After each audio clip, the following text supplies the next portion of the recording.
Hinawakan niya ang tinapay, pinasalamatan kaniya.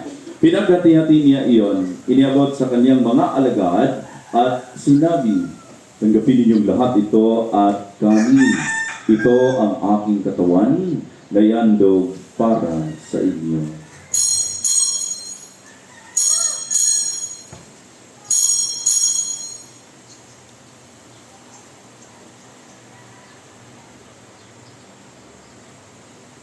Gayon din naman, nung matapos ang hapunan, hinawakan niya ang kalis. Muli kanyang pinasalamatan. Inabot niya ang kalis sa kanyang mga alagad at sinabi, tanggapin ninyong lahat ito at inumin. Ito ang kalis ng aking dugo, nagbago at walang hanggang tipan. Aking dugo na ibubuhos para sa inyo at para sa lahat, sa ikapagpapatawad ng mga kasalanan. Gawin niyo ito sa pag-alaala sa akin.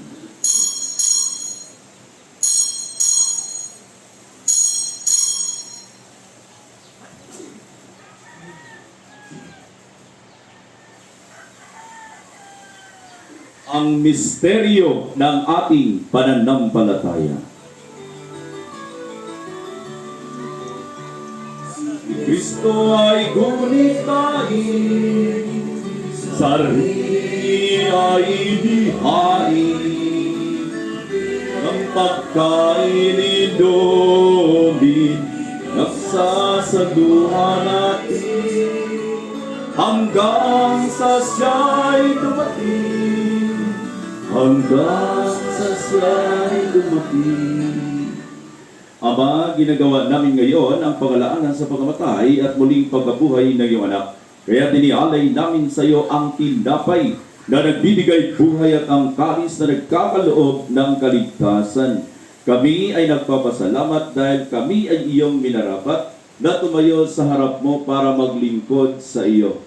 Isinasamo namin kaming magsasalo-salo sa katawan at dugo ni Kristo ay mabuklod sa pagkakaisa sa pamamagitan ng Espiritu Santo. Ama, lingapin mo ang iyong simbahang laganap sa buong daigdig. Puspusin mo kami sa pag-ibig. Kaysa ni Leo namin Santo Papa, ni Socrates namin Obispo at ng Tanang Kaparian. Alalahanin mo ang mga kapatid naming nahimlay nang may pag-asang sila'y muling mabubuhay. Gayon din ang lahat ng mga pumanaw. Banggitin natin sa ating isip.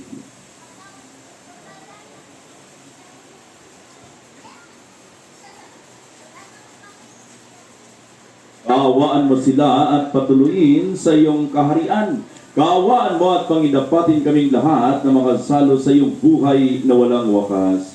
Kaysa ng mahal na Berhing Maria, na ina ng Diyos, ni San Jose ng kanyang kabiyak na puso, kaysa ng mga apostol at ng lahat ng mga banal, San Agustin, na namuhay dito sa daigdig ng kalugod-lugod sa iyo.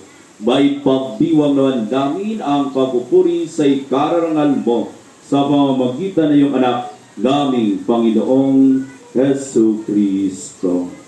Sa pamamagitan ni Kristo, kasama niya at sa Kanya, ang lahat ng parangal at papuri ay sa iyo, Diyos Amang makapangyarihan, kasama ng Espiritu Santo, magpasawalang hanggan.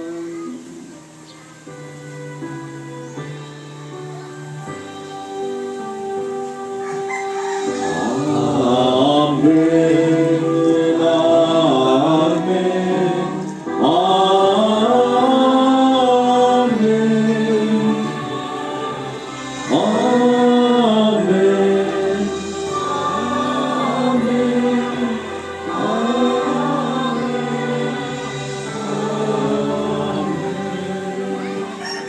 Buong kababaang loob at pagtitiwala, tumawag tayo sa ating Amang nasa langit.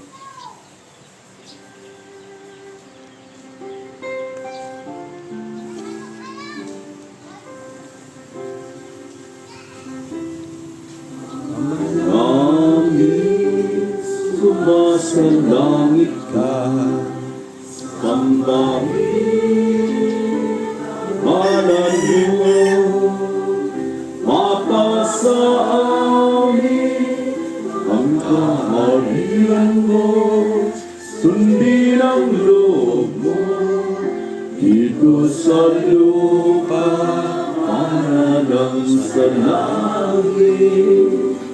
Bigyan mo kami ngayon ng amin kakanin sa araw-araw at patawarin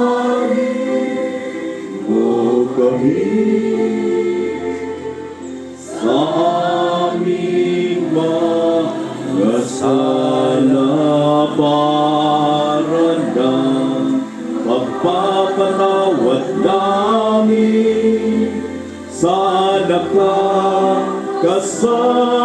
sa amin, at huwag mo kami ipahintulot sa tukso, at iadya mo kami